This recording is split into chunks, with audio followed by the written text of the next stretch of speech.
3। اے بنی آدم خذوا زینتکم عند کل مسجد، لے لو اپنی زینت کو عند کل مسجد، ہر سجدے کے وقت، ہر سجدے کے نماز کے وقت. زینتکم، زینتکم صاف ستھرا لباس، صاف ستھرا لباس، ہر سجدے کے وقت صاف ستھرا لباس لے لو. معلوم ہوا کہ انسان مسجد آتے ہوئے وہ لباس پہنے گا جس پر زینت کا اطلاق ہوگا. اب آج کل ہوتا کیا ہے کہ ہم اسی لباس میں مسجد آتے ہیں جس میں کام کر رہے ہیں. لہٰذا ہم تو مشاہدہ روز کرتے ہیں، ہمارے قریب میں مارکیٹ ہے پوری، ہر آدمی آئل میں، رکشوں میں، ٹیکسیوں میں، موٹر سائیکلوں میں لگا ہوا ہے. اب کپڑوں سے تیل کی بو آ رہی ہے، نشانات لگے ہوئے ہیں. ٹھیک ہے، ایک کام ہے، رزق حلال ہے، لیکن نماز کے لیے آئے تو وہ کپڑے تبدیل کریں. اسی کپڑوں میں اٹھ کر آ کے مسجد میں صف میں کھڑے ہو گئے، قریب والوں کا دماغ اڑ رہا ہے. دماغ بہت مشکل ہے. ایک مرتبہ میرے ساتھ ایسا ہوا، نماز میں دیر ہو گئی، میں پیچھے کھڑا ہو گیا اور قریب میں ایک ساتھی کھڑے ہو گئے جن کی قمیص پوری. اس دن اندازہ ہوا کہ کتنی تکلیف دہ ہے. دماغ ایسا گھوم رہا تھا بالکل آئل کی بو کی وجہ سے. لیکن اسی آدمی کو کارڈ آیا ہے کہ رات 10:30 بجے آپ جو ہے کاسموپولیٹن تشریف لائیں، قدم رنجہ فرمائیں، آپ کی آمد ہمارے لیے باعث مسرت ہوگی. تو یہ کیا کرے گا، 10 بجے جا کر وہ کپڑے اتارے گا، کلف والے کپڑے پہنے گا، کنگھی کرے گا، خوشبو لگائے گا. اس کپڑوں میں جس میں اللہ کے گھر آیا اس میں کاسموپولیٹن نہیں جا رہا، اس میں نہیں جا رہا.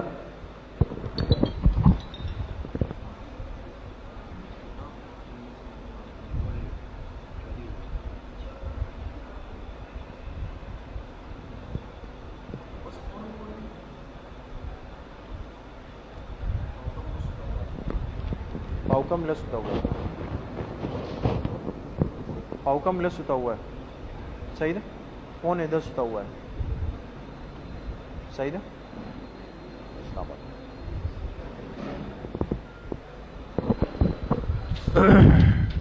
دیکھیں، وَكُلُوا وَاشْرَبُوا وَلَا تُسْرِفُوا، اور کھاؤ اور پیو اور حد سے تجاوز نہ کرو، اسراف مت کرو. کھاؤ پیو، اچھا لباس پہنو، اچھا کھاؤ، اچھا پیو، لیکن حد سے مت نکلو. دین اسلام میں کھانے پینے پر کوئی پابندی نہیں ہے دوستو. جو چیز پسند ہے، حلال ہے، دل چاہ رہا ہے، جیب میں گنجائش ہے، اس کو ضرور کھائیں، وہ منع نہیں ہے. لیکن وَلَا تُسْرِفُوا، حد سے تجاوز مت کرو. اسراف کا مطلب کیا ہے دوستو؟ اسراف کا ایک مطلب تو یہ ہے کہ اس چیز پہ 100 روپے لگ سکتے تھے، لیکن آپ نے ذرا ترم خانی دکھانے کے لیے وہ 500 والی چیز جا کے جو ہے وہ، ایسا بھی ہے نا بھائی. ایک چیز گرو مندر پہ 200 میں ملتی ہے، وہ جا کے آپ 2 دریا میں 1200 کی ملتی ہے. تو آپ نے کہا یار وہاں جا کے تو سیلفی لینی ہے، بیٹھنا ہے، کل دوستوں کو بتانا ہے کہ ہم 2 دریا ہو کے آئے ہیں. ہاں، تو 2 دریا کے لیے 2 کا فگر بڑھا دیا، لہٰذا 200 والی چیز جا کے 1200 میں کھائی. تو 1000 کا جو بیچ میں ڈیفرنٹ آ رہا ہے، فرق آ رہا ہے، یہ اسراف ہے، یہ غلط ہو گیا یہاں. ایک مطلب یہ. دوسرا اسراف کا مطلب یہ کہ جا کے کھانے میں لگ گئے اور کہا یہ بھی آ جائے، وہ بھی آ جائے، یہ بھی آ جائے. کھاتے کھاتے کھاتے رات کے 1:30 بج گئے، پیٹ اتنا بھاری ہو گیا، آئے اور بستر پہ گر گئے. 1:30 بجے سوئے اور اگلے دن 1:30 بجے اٹھ گئے، ہے نا. تو جسم کے لیے 12 گھنٹے کی نیند تو ضروری ہے. تو فجر کی نماز ہی بیچ میں غائب ہو گئی. اس تجاوز نے فرض سے محروم کر دیا، یہ اسراف کہلاتا ہے. سمجھ میں آ گئی؟ یہ مراد ہے. اِنَّهُ لَا يُحِبُّ الْمُسْرِفِينَ، بے شک اللہ پاک اسراف کرنے والوں کو پسند نہیں فرماتے. اللہ اسراف کرنے والوں کو پسند نہیں فرماتے. قُلْ مَنْ حَرَّمَ زِينَةَ اللَّهِ الَّتِي أَخْرَجَ لِعِبَادِهِ، قُلْ اے میرے حبیب صلی اللہ علیہ وسلم آپ کہہ دیجئے، کس نے حرام کیا ہے اللہ کی زیب و زینت کو جو اللہ نے اپنے بندوں کے لیے پیدا فرمائی. اخرجا، اخرجا کا ترجمہ لکھیں پیدا فرمائی. جو خوبصورتی کی چیزیں اللہ نے اپنے بندوں کے لیے پیدا فرمائی اس کو کس نے حرام کیا ہے؟ سمجھ میں آ گئی؟ اپنی طرف سے ایسا نہیں کرنا چاہیے. تو جو اللہ کی دی ہوئی زینت ہے اس کو کس نے حرام کیا؟ سمجھ رہے؟ جو اللہ نے پیدا فرمائی اپنے بندوں کے لیے، والطیبات من الرزق، اور جو پاکیزہ رزق ہے، جو پاکیزہ رزق ہے اس کو کس نے حرام کیا؟ کوئی بھی حرام نہیں کر سکتا اس کو. قل ہی للذین آمنوا فی الحیات الدنیا، آپ کہہ دیجئے ہی کی خبر محذوف نکالیں دوستو. ہی مخلوقتن، ہی مخلوقتن، وہ چیزیں پیدا کی گئی، وہ چیزیں پیدا کی گئی للذین آمنوا، ایمان والوں کے لیے، فی الحیات الدنیا، دنیا کی زندگی میں. کس کی زندگی میں؟ اب دیکھیں دوستو، قرآن کہہ رہا ہے کہ یہ پاکیزہ رزق اور یہ خوبصورتی والی چیزیں یہ پیدا کی گئی کس کے لیے؟ کس کے لیے؟ ایمان والوں کے لیے. اور کہاں پیدا کی گئی؟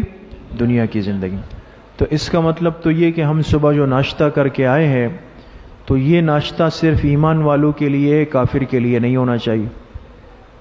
حالانکہ جس طرح ہم کھا رہے ہیں، عیسائی بھی کھا رہے ہیں، ہندو بھی کھا رہے ہیں، سکھ بھی کھا رہے ہیں، یہودی بھی کھا رہے ہیں، ہے نا؟ یہ ساری پاکیزہ چیزیں جو مسلمان کھا رہا ہے وہ تو کافر بھی دنیا میں کھا رہا ہے. تو پھر کیا مطلب ہوا کہ فی الحیات الدنیا، کہ یہ چیزیں ایمان والوں کے لیے ہے دنیا کی زندگی میں. اس لیے مفسرین نے لکھا، حاشیے پہ لکھے، کافر اس میں طبعاً شامل ہے دنیا میں، کافر اس میں طبعاً شامل ہے دنیا میں. ایک ہوتا ہے اصل اور ایک ہوتا ہے تابع. ایک ہوتا ہے اصل اور ایک ہوتا ہے تابع. میں اس کی ایک مثال سمجھانے کے لیے عرض کر رہا ہوں. جیسے کوئی بزرگ آئے اور وہ دعوت میں جا رہے ہیں، ہم بھی چلے ان کے ساتھ، ہم بھی ان کے پیچھے پیچھے گئے. بھئی حضرت کے لیے دعوت ہو گئی، حضرت کے مرید نے حضرت کے لیے انواع و اقسام کی چیزیں بنائی تھی. کس کے لیے؟ ہمارے لیے تو نہیں بنائی، ان کے لیے بنائی. لیکن حضرت جب بیٹھ گئے تو فرمایا بھئی آؤ جاؤ آپ لوگ بھی بیٹھ جاؤ. تو ہم بھی توفیلی بن کے بیٹھ گئے. تو حضرت نے وہ چیزیں کھائی اصل بن کر، ہم وہ کھائیں گے تابع بن کر. دنیا کی نعمتوں کو مسلمان استعمال کرتا ہے اصلاً، کافر استعمال کرتا ہے طبعاً. سمجھ گئے؟ تو یہ چیزیں ایمان والوں کے لیے ہے دنیا کی زندگی میں. یہ بات ختم. آگے خالصۃ یوم القیامہ، اور خاص طور پہ ہے قیامت کے دن. کیا مطلب؟ ارے بابا دنیا میں تو نعمتوں میں کافر شامل ہو گئے نا تابع ہو کر، لیکن آخرت میں شامل ہوں گے؟ نہیں ہوں گے. آخرت میں نہ اصلاً ہوں گے نہ طبعاً. اس لیے فرمایا یہ نعمتیں خالصتاً، خاص ہے کن کے لیے؟ ایمان والوں کے لیے. یوم القیامت، قیامت کے دن. کذالک نفصل الآیات لقوم یعلمون، اسی طرح ہم کھول کھول کے بیان کرتے ہیں ان آیتوں کو، لقوم، ان لوگوں کے لیے، یعلمون، جو کہ سمجھ رکھتے ہیں یا جو جاننا چاہتے ہیں، جو جاننا چاہتے ہیں. قل انما حرم ربی الفواحش، نیچے لکھے تحریمات اللہ کا بیان. تحریمات اللہ، اللہ کی حرام کردہ چیزوں کا بیان. جو چیزیں اللہ نے حرام کی اس کو کیا کہتے ہیں؟ تحریمات اللہ. اور آگے آئے گا تحریمات غیر اللہ. جو بدعقیدہ لوگ ہوتے ہیں وہ غیر اللہ کی بہت ساری چیزوں کو حرام کر دیتے ہیں. مزار پہ جا کے دودھ رکھ دیا، مزار پہ جا کے مرغا چھوڑ دیا، کہا کہ یہ اس بزرگ کے نام پہ وقف ہو گیا. وہ مرغ سارا دن وہاں پہ کٹر کٹر کر رہا ہے، کوئی اس کو ہاتھ نہیں لگا سکتا ہے. کیوں؟ اس لیے کہ یہ بابا کے نام پہ وقف ہے. حالانکہ یہ مرغ وقف ہو سکتا ہے؟ نہیں. یہ تو چھری کے نیچے آنا چاہیے. اس کو کوئی ذبح کرے تو ذبح کر سکتا ہے، کھانا چاہے تو کھا سکتا ہے. اس کو کس نے حرام کیا؟ اس کو کہتے ہیں غیر اللہ کی تحریمات. تو قل کہہ دیجئے انما حرم ربی الفواحش، بے شک میرے رب نے حرام کیا الفواحش بے حیائی کے کاموں کو. کس کو حرام کیا؟ بے حیائی کے کاموں کو. ما ظہر منہا وما بطنا، چاہے وہ ظاہر کی ہو چاہے وہ باطن کی ہو. چاہے وہ بے حیائی کس کی ہو؟ ظاہر کی ہو. ایک بے حیائی ہوتی ہے ظاہر کی. ظاہر کی بے حیائی کیا ہے؟ کہ سطر کھول کے انسان جا رہا ہے. ایک بالغ عاقل نوجوان نے ایسا لباس پہنا جو گھٹنوں سے اوپر ہے. آج کل یہ فارم ہاؤس جاتے ہیں نا، فارم ہاؤس، تو وہاں جانے کا ایک بڑا مقصد سوئمنگ پول میں نہانا ہے. تو ٹھیک ہے، کوئی مقصد مسئلہ نہیں ہے، لیکن یہ مطلب تھوڑی ہے کہ وہاں جا کے آپ نے چھوٹی چھوٹی نیکریں پہن لی، سطر کھول دیا، پورا لباس پہن کے اس میں چھلانگ مارے. تو اس میں خیال رکھیں. بعض دفعہ طلبہ بھی چلے جاتے ہیں اور سمجھ نہیں ہوتی ہے تو سطر نظر آ رہا ہوتا ہے، ناف چھپی ہوئی ہو گھٹنے بھی چھپے ہوئے ہوں، ایسا لباس پہنے. تو یہ تو ہے ظاہر. اور ایک ہے باطن کی بے حیائی. کیا مطلب؟ ظاہر میں تو شیخ کل ہے، سب کچھ ہے، سب چھپا ہوا ہے، عمامہ ہے، رومال ہے، تسبیح ہے، جبہ قبہ ہے، سب کچھ صحیح جا رہا ہے، لیکن دل میں اندر خیالات گندے ہیں، اندر کی دنیا برباد ہے، اندر کچھ اور سوچ رہا ہے، اندر کچھ سوچ رہا ہے اور زبان سے کچھ. ہمارے حضرت شیخ فرماتے ہیں پیر ذوالفقار صاحب، زبان پہ ہے اللہ، دل میں ہے کالی بلا. زبان سے اللہ اللہ کہہ رہا ہے، اندر کالی بلا بٹھایا ہوا ہے، یعنی گناہوں کو سوچ رہا ہے. تو ظاہر کی حیا بھی ضروری ہے، باطن کی حیا بھی کیا ہے؟ ضروری ہے. والاسم، اسم پر بھی حرم داخل ہوگا، اور اللہ نے حرام کیا کس کو؟ گناہوں کو. والبغی، اور حرام کیا ظلم کو. ظلم کو حرام کیا بغیر الحق، ناحق. جو ناحق ظلم ہے وہ بھی کیا ہے؟ حرام ہے.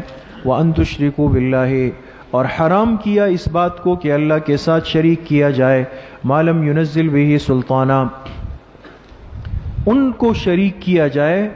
لم ينزل به، ہی ضمیر کے نیچے لکھیں بمعبودیتہ، بمعبودیتہ، اللہ کے ساتھ شریک کرنا ایسوں کو کہ نہیں اتارا اللہ نے ان کے معبود ہونے پر سلطانن کوئی دلیل. جن کے معبود ہونے کی کوئی دلیل انسان کے پاس نہیں ہے، آج انسان ان کو اللہ کے ساتھ شریک کر رہا ہے. اب کوئی کہے کہ اللہ کے ساتھ صفات میں، اللہ کی قدرت میں، اللہ کے اختیارات میں پیغمبر شریک ہے، صحابی شریک ہے، اللہ کے ولی شریک ہے، تو نہ نبی کے شریک ہونے پر دلیل ہے، نہ صحابی کے شریک ہونے پر دلیل ہے، نہ اولیاء کے شریک ہونے پر دلیل ہے. دلیل ہے؟ دلیل نہیں.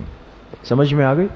تو فرمایا کہ اللہ کے ساتھ شریک کرنا ماں ایسوں کو لم ينزل به سلطانا، کہ جن کے معبود ہونے پر اللہ نے کوئی دلیل نہیں اتاری، یہ بھی حرام ہے. وَأَن تَقُولُوا عَلَى اللَّهِ مَا لَا تَعْلَمُونَ، اس پہ بھی حرم داخل ہوگا. اور حرام کیا اللہ نے اس کو کہ اللہ کی بارے میں ایسی بات کی جائے جو تم نہیں جانتے ہو، جو تم نہیں جانتے ہو.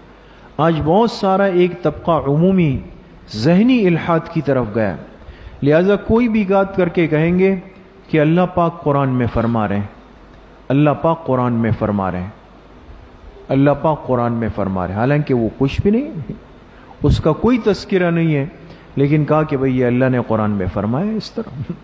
سمجھ میں آ گئی؟ تو ایسی بات کہنا اللہ کے بارے میں جو تم جانتے نہیں ہو، جس کا علم ہی نہیں ہے. وَلِكُلِّ أُمَّةٍ أَجَلٌ، لکھیں ازالہ شبہ. کیا لکھیں گے؟ تو عرض کیا تھا کہ ازالہ شبہ سے پہلے کیا ہوتا ہے؟ شبہ. یہاں شبہ کیا تھا؟ شبہ میں عرض کرتا ہوں. شبہ یہ تھا کہ کافر کہتے تھے کہ ہمیں اتنی دھمکیاں دی جا رہی ہے کہ اگر تم نے ایسا کیا تو یہ ہوگا، ایسا کیا تو یہ ہوگا، ایسا کیا تو یہ ہوگا. تو کافر کہتے تھے کہ ہم تو حلال کو حرام کرتے ہیں، ہم پر تو عذاب نہیں آیا. ہم تو حلال کو حرام کرتے ہیں، ہم پر تو کوئی عذاب نہیں آیا. نہ آسمان سے پتھر برسے، نہ ہمارے چہرے بگڑے، نہ آسمان سے آگ آئی، نہ ہم زمین میں دھسے. ہم تو ہٹے کٹے موٹے گھوم رہے. تو مقصد کیا ہوتا ہے کہ یہ ثابت کرنا کہ تمہاری باتیں بے بنیاد ہیں. یہ ان کا شبہ تھا. اب لکل امت اجل کیا ہے؟ ازالہ شبہ. ازالہ شبہ کیا ہے؟ اللہ نے فرمایا لکل امت اجل، ہر قوم کے لیے ایک وقت مقرر ہے. ہر قوم کے لیے ایک وقت مقرر ہے. سمجھ میں آ گئی؟ اللہ کی پکڑ کب آئے گی، کس انداز میں آئے گی، کب تک رہے گی، یہ اللہ جانتے ہیں. یہ اللہ جانتے ہیں. بہت سارے مسلمانوں کا ایمان آج اس لیے بھی کمزور ہے کہ ان کو باطل کی پکڑ نظر نہیں آ رہی. وہ کہتے ہیں باطل اتنا ظلم کر رہا ہے، زیادتیاں کر رہا ہے، دین کے راستے میں رکاوٹ پیدا کر رہا ہے، لاکھوں مسلمانوں کو قتل کر دیا، لیکن وہ تو ترقی پر ہے، دن بدن سرخ سفید ہوتے جا رہے ہیں، دنیا میں بدماشیاں کرتے ہوئے گھوم رہے ہیں. یہ ایمان کی کمزوری کی دلیل ہے. جو اللہ نے فرمایا وہ برحق ہے. باطل کے ظلم پر اس کی پکڑ آنی ہے، لیکن کب آنی ہے، کس طرح آنی ہے؟ لکل امت اجل، ہر امت ہر قوم کے لیے کیا ہے؟ ایک وقت مقرر ہے. وہ آئے گا، اپنے وقت پہ آئے گا، پھر سب کی آواز نکلے گی. فَإِذَا جَاءَ أَجَلُهُمْ، پس جب آ جائے گا وہ وقت مقرر، جب وہ وقت مقرر آ جائے گا، لا يستأخرون ساعة ولا يستقدمون، نہ وہ ایک گھڑی پیچھے ہو سکیں گے، نہ ایک گھڑی آگے ہو سکیں گے. نہ ایک گھڑی پیچھے ہو سکیں گے، نہ ایک گھڑی آگے ہو سکیں، پھر موقع نہیں ہوگا. یا بنی آدم، یہ خطاب نمبر 4، چوتھی مرتبہ فرمایا یا بنی آدم، اے بنی آدم، اما یأتینکم رسل منکم، لکھے حکایت عہد قدیم، حکایت عہد سابقہ زمانوں کی بات سنائی جا رہی ہے. کبھی اللہ سمجھانے کے لیے سابقہ امتوں کو پیش کرتے ہیں کہ ان سے عبرت حاصل کر لو. اس کو کہتے ہیں حکایت عہد قدیم.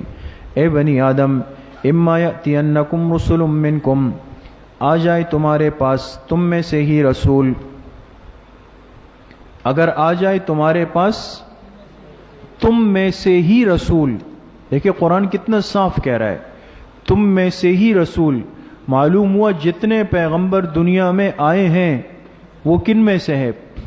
انہی انسانوں میں سے ہی آئے، انہی انسانوں میں سے ہی آئے. تو ثابت ہوا کہ پیغمبر نوع بشریت میں آتے ہیں، پیغمبر نوع بشریت میں آتے ہیں. اہل بدعت کو ناراضگی یہ ہے کہ انہوں نے ہماری بات کو سمجھا نہیں.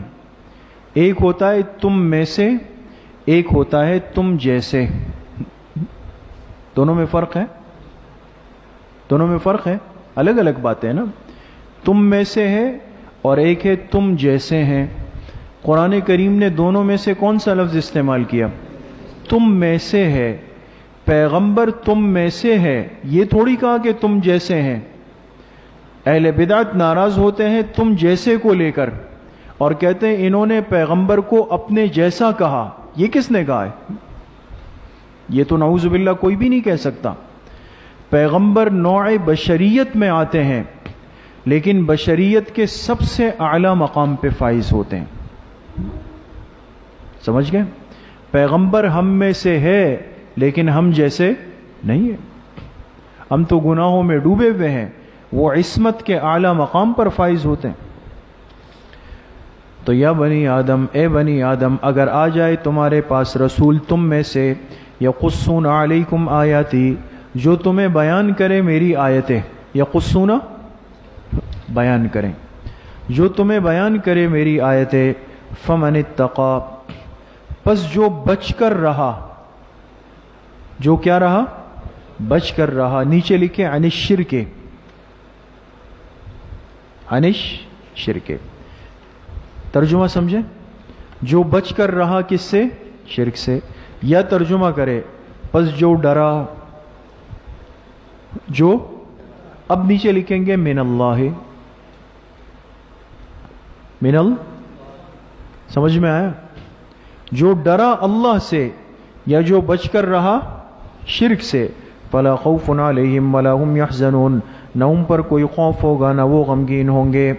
والذین کذبوا بآیاتنا، جنہوں نے ہماری آیتوں کو جھٹلایا، واستکبروا عنہا، اور تکبر کیا ان کو قبول کرنے سے، عنہا ای عن قبولہا، اور تکبر کیا ان کو قبول کرنے سے، اولئک اصحاب النار ہم فیہا خالدون، یہی لوگ جہنم والے ہیں، ہم فیہا خالدون، اور اس جہنم میں ہمیشہ رہیں گے. فمن اظلم، لکھ کے زجر، زجر کہتے ہیں ڈانٹ، تنبیہ، ناراضگی. جب ظالموں اور کافروں کا، مشرکوں کا تذکرہ آتا ہے تو وہاں پر آپ کو عنوان کیا لکھوائیں گے؟ زجر. فمن اظلم، کون اس سے بڑا ظالم ہو سکتا ہے؟ ممن افترى علی اللہ کذبا، جو اللہ کی ذات پہ جھوٹ باندھ دے، جو اللہ کی ذات پہ، او کذب بآیاتہ، یا جو اللہ کی آیتوں کو جھٹلا دے. جو اللہ کی آیتوں کو، ایک ہے اللہ پر جھوٹ بولنا، ایک ہے اللہ کی باتوں کو جھٹلا دینا، دونوں ظلم ہیں. اولئک ینالہم نصیبہم من الکتاب، یہ لوگ ینالہم پائیں گے، نصیبہم اپنا حصہ، یہ لوگ پائیں گے نصیبہم اپنا حصہ. نصیبہم کے نیچے لکھے یعنی رزق اور عمر، رزق اور عمر. ان کو اپنا حصہ تو ملے گا دنیا میں، رزق کا بھی اور عمر کا بھی. کون سا حصہ؟ من الکتاب، من ترجمہ لکھیں جو لکھا ہوا ہے لوح محفوظ میں. جو کہاں لکھا ہوا ہے؟ لوح محفوظ میں لکھا ہوا ہے. لوح محفوظ میں لکھا ہوا ہے کہ فلاں انسان جو فلاں تاریخ کو پیدا ہوگا، اس کی عمر 70 سال ہوگی، اور یہ اتنے من گندم کھائے گا، اتنے چاول کھائے گا، اتنی مرغیاں کھائے گا، اتنی سبزیاں، سب چیزیں لکھی ہوئی اللہ نے، چاہے مسلمان ہے چاہے کافر ہے. تو اولئک ینالہم نصیبہم من الکتاب، ہر آدمی لوح محفوظ میں لکھے ہوئے اپنے حصے کو ضرور پائے گا. سمجھ میں آ گئی؟ حتی اذا جاءتہم رسلنا، لکھے انجام برزخی، انجام برزخ جانتے ہیں نا؟ قبر کی زندگی، قبر کی زندگی. حتی اذا جاءتہم رسلنا، یہاں تک کہ جب آئیں گے ان کے پاس ہمارے فرشتے، یتوفونہم، ان کی روح قبض کرنے کے لیے. جب آئیں گے ان کے پاس ہمارے فرشتے ان کی روح قبض کرنے کے لیے، قالو، تو فرشتے کہیں گے اینما کنتم تدعون من دون اللہ، کہاں گئے وہ جنہیں تم پکارتے تھے اللہ کو چھوڑ کے؟ کہاں گئے وہ جنہیں تم پکارتے تھے اللہ کو؟ آج دنیا میں انسان اتنا مست ہے، اتنا مشتعل ہے، اتنا جذبات میں ہے کہ یہ اللہ کے ساتھ دوسروں کے لیے بھی آوازیں لگاتا ہے، یا فلاں یا فلاں یا فلاں یا فلاں یا فلاں. اور غلط رہنمائی کی گئی، جذبات کو مشتعل کیا گیا. انسان باوجود تعلیم یافتہ ہونے کے، سمجھ بوجھ رکھنے کے، شہروں میں رہنے کے، تب بھی کیا کرتا ہے؟ مسلکی تعصب میں آ جاتا ہے. کس میں آ جاتا ہے؟ مسلکی تعصب. یہ اللہ کے علاوہ غیر اللہ سے بھی مانگنے لگتا ہے. کیوں؟ اس لیے کہ اس کو غیر اللہ کی طاقت سمجھائی جا رہی ہے، غیر اللہ کی طاقت اس کو بتائی جا رہی ہے. لہذا بڑا مجمع بیٹھا ہے اور ایک آدمی آ کے ممبر پہ بیٹھ کے کہے کہ فلاں ایک وقت میں جو ہے وہ پہلے آسمان پہ پیر رکھ دیا اور فلاں نے اسی وقت میں دوسرے آسمان پہ پیر رکھ دیا. چونکہ ممبر وہ جگہ ہے کہ جہاں بیٹھنے والے کو عامت الناس معتبر سمجھ رہے ہیں. جھوٹی سچی کہانیاں سنا کر غیر اللہ کی طاقت ذہنوں میں بٹھائی گئی. لہذا انہوں نے کہا کہ فلاں کے پاس بھی وہ طاقت ہے، فلاں کے پاس بھی وہ طاقت ہے. یہ دنیا میں چلتا رہا، لیکن جب موت کا وقت آئے گا فرشتہ کے سب سے پہلے کیا کہے گا؟ اینما کنتم تدعون من دون اللہ. ہاں اب بتاؤ جن کو اللہ کے علاوہ پکارتے تھے وہ کہاں ہیں؟ حتی قالوا ضلوا عنا، قالوا تو یہ لوگ کہیں گے کہ ضلوا ای غابوا، کیا لکھیں گے؟ وہ تو ہم سے غائب ہو گئے، گم ہو گئے، نظر ہی نہیں آ رہے کہ کہاں ہیں. وشہدوا علی انفسہم، اور خود اپنے اوپر یہ لوگ گواہی دیں گے. کون؟ یہ کافر، یہ مشرک، یہ بدعقیدہ، یہ خود اپنے اوپر گواہی دے کے کہیں گے کہ انہم کانوا کافرین، کہ بے شک یہ لوگ کفر کرنے والے تھے. قال، لکھے انجام اخروی، انجام اخروی. قال، اللہ فرمائیں گے ادخلوا فی امم، داخل ہو جاؤ ان جماعتوں کے ساتھ. فی کے نیچے لکھے مع، یہاں فی کیا ہے؟ بمعنی مع، مع کے معنی ساتھ.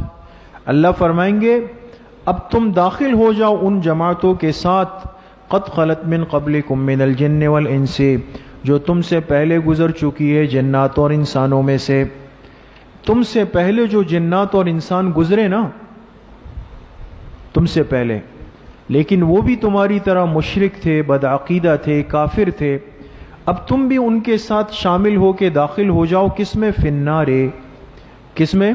جہنم میں، جہنم کی آگ میں شامل ہو جاؤ. تو دیکھیں ایک ضابطہ سمجھ میں آیا کہ جہاں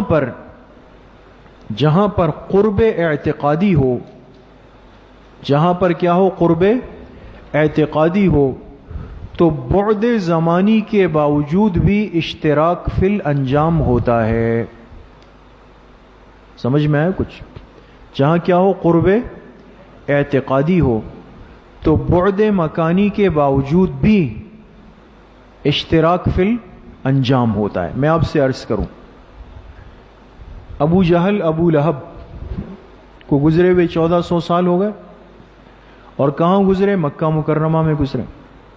ایک آدمی ہندوستان میں بت کے سامنے سجدہ کر رہا ہے. دونوں کا مکان دور ہے یا نہیں ہے؟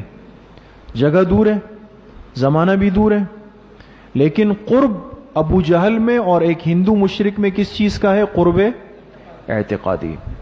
اس نے بھی بت کو معبود کہا، اس نے بھی بت کو معبود کہا. چاہے زمانہ دور ہے، جگہ دور ہے، لیکن اشتراک فی الانجام ہوگا. دونوں داخل کس میں ہوں گے؟ جہنم میں.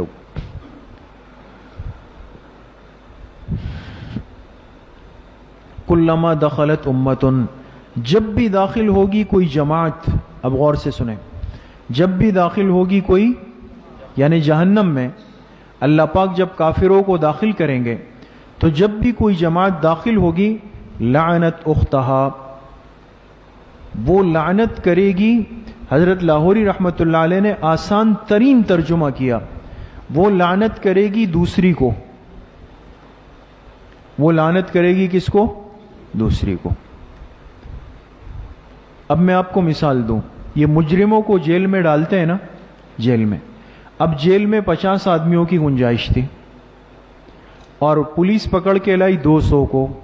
ڈالنا اسی جیل میں، پہلے 50 کو ڈالا، ان پہ ڈنڈے برس رہے ہیں، جیل بھی بھر گئی. کہا باقی 50 کو بھی ڈالو. اب باقی 50 کو جب ڈالنے لگے تو یہ پہلے والے کیا کریں گے؟ ان کو کہیں گے ہماری مصیبت پہلے کم ہے، ایک تو پہلے سے جیل میں اور ڈنڈے برس رہے ہیں، تمہارے آنے سے جگہ بھی تنگ ہو جائے گی، ہے نا. تو مجرم کو لعنت کرتا ہے اس لیے کہ وہ اس کی تکلیف میں زیادتی کا. تو جب جہنم میں ایک طبقہ چلا جائے گا تو دوسرے طبقے کو دیکھ کر ان کو گالیاں دے گا کہ تم بھی یہاں منہ مارتے ہوئے آ رہے ہو. تو لعنت اختہا، آسان ترجمہ یہ کہ وہ لعنت کرے گا دوسرے کو، اور علمی ترجمہ یہ ہے کہ وہ لعنت کرے گا اپنے مشابہ کو. کس کو؟ اپنے مشابہ کو. اس جیسے اور آ رہے ہیں تو ان کو لعنت کرے گا. حتی اذا ادارکوا فیہا جميعا، یہاں تک کہ جب جمع ہو جائیں گے اس میں سب کے سب. ادارکوا، جمع ہو جائیں گے. یہ اگلے پچھلے سارے بدعقیدہ مشرک کافر منکر جب جمع ہو جائیں گے تو قالت اخراہم لأولاہم، اب غور کریں، تو کہیں گے پچھلے والے، اخراہم کا کیا ترجمہ ہے؟ پچھلے والے، لکھے تابعین، کیا؟ تابعین، تو کہیں گے تابعین لأولاہم، اگلے والوں سے، متبوعین، متبوع آگے ہوتا ہے یا تابع آگے ہوتا ہے؟ متبوع آگے ہوتا ہے، تابع اس کے پیچھے چلتا ہے، قائد آگے چلتا ہے اور کارکن اس کے پیچھے چل رہا ہوتا ہے، یہی نظام ہے نا دنیا کا، متبوع آگے ہے اور تابع اس کے۔ تو آج تو بکریوں اور بھیڑ کی طرح ہم سر جھکا کے جا رہے ہیں، اس نے جو کہا ہم نے نعرے کا جواب دے دیا، زندہ باد اور مرد آباد، سمجھ گئے، اور کہا کہ بس یہی ہے ہمارا اوڑھنا بچھونا، یہی ہے جینا مرنا، یہی ہے ہمارا۔ تو یہ تو دنیا کے جذبات ہیں نا، لیکن جب نافرمان لوگ اس جہنم میں جمع ہوں گے اور اب دیکھیں گے کہ قائدین بھی بیٹھے ہوئے ہیں، قائدین دیکھیں گے کہ ناظرین اور سامعین بھی بیٹھے ہوئے ہیں، سب ایک دوسرے کو دیکھ لیں گے، تو اب یہ تابعین کہیں گے لِأُولَاهُمْ، کن کے لیے؟ متبوعین کے لیے۔ ان قائدین کو دیکھ کر غصہ اور زیادہ ہوگا کہ ان کی وجہ سے آج یہ دن دیکھنا پڑا، تو یہ کہیں گے ربنا ہؤلاء اضلونا، اے ہمارے رب انہوں نے ہمیں گمراہ کیا، یہ جو اسٹیج پہ بیٹھتے تھے انہوں نے ہمیں گمراہ کیا، فآتہم عذابا ضعفا من النار، ان کو دگنا عذاب دے دے جہنم کا۔ اب کم از کم دل یہ چاہ رہا ہوگا کہ آ تو گئے سب جہنم میں، مر تو گئے، ہلاک ہو گئے، اتنا تو ہو کہ ان کو ڈبل ملے، ان کی وجہ سے یہ دن دیکھنا ہوا۔ کہیں گے اے اللہ ان کو کیا دے دے؟ دگنا عذاب دے جہنم کا۔ قال لکل ضعف، اللہ فرمائیں گے پریشان نہ ہو، سب کو ڈبل ملے گا، سب کو ڈبل ملے گا۔ لکل ضعف، ہر ایک کے لیے بڑھتا جائے گا، ضعف کا ترجمہ ہے ہر ایک کے لیے بڑھتا جائے گا۔ ولکن لا تعلمون، لیکن تم جانتے نہیں تھے، دنیا میں جانتے نہیں تھے کہ کس انجام کی طرف جا رہے۔ اچھا، وقالت اولاہم لاخراہم، اور کہیں گے متبوعین، پہلے تو تابعین نے کہا نا، انہوں نے متبوعین کے لیے کہا، اور اب کہیں گے متبوعین لاخراہم، کن کے لیے؟ تابعین کے لیے۔ فما کان لکم علینا من فضل، تمہیں ہم پر آج کوئی فضیلت نہیں ہے۔ جب دیکھیں گے نا سب تباہ ہو گیا تو وہ کہیں گے تمہیں ہم پر کوئی فضیلت نہیں ہے کہ تمہیں کوئی ریلیف دیا جائے، نرمی دی جائے، تمہارے ساتھ کوئی بہتری کی جائے، تمہیں کوئی فضیلت نہیں ہے۔ اب کیا کرنا ہے؟ اب سب نے رہنا ہے یہاں پہ، فذوقوا العذاب بما کنتم تکسبون، چکھتے رہو اس عذاب کو بسبب ان کرتوتوں کے جو تم کرتے تھے، بسبب ان کرتوتوں کے جو تم کرتے تھے۔ تو دنیا میں انسان کو اپنا مربی، سرپرست اس کو بنانا چاہیے جو قیامت میں جنت لے جانے کا ذریعہ بنے۔ ایسا نہ ہو کہ یہاں تو ہو گیا لیکن آخرت میں دیکھا کہ جی سب لائن جہنم میں جا رہی ہے، تو کتنی بڑی پریشانی۔ اپنی نسبت کو درست کریں، اپنے تعلق کو درست کریں، اپنی مجالست، اپنی صحبت کو درست کریں، یہ قیامت کے دن فائدہ دے گی۔ اگر یہ دنیا میں خراب ہو گئی تو آخرت کی سب سے بڑی مصیبت منتظر ہے دوستو۔ اللہ پاک صحیح عمل کی توفیق نصیب فرمائے۔ وآخر دعوانا ان الحمد للہ رب العالمین۔ ساتھی وضو فرما لیں، آدھے گھنٹے کا وقفہ ہے، تقاضا وغیرہ کر لیں، وضو کر لیں، چائے پی لیں۔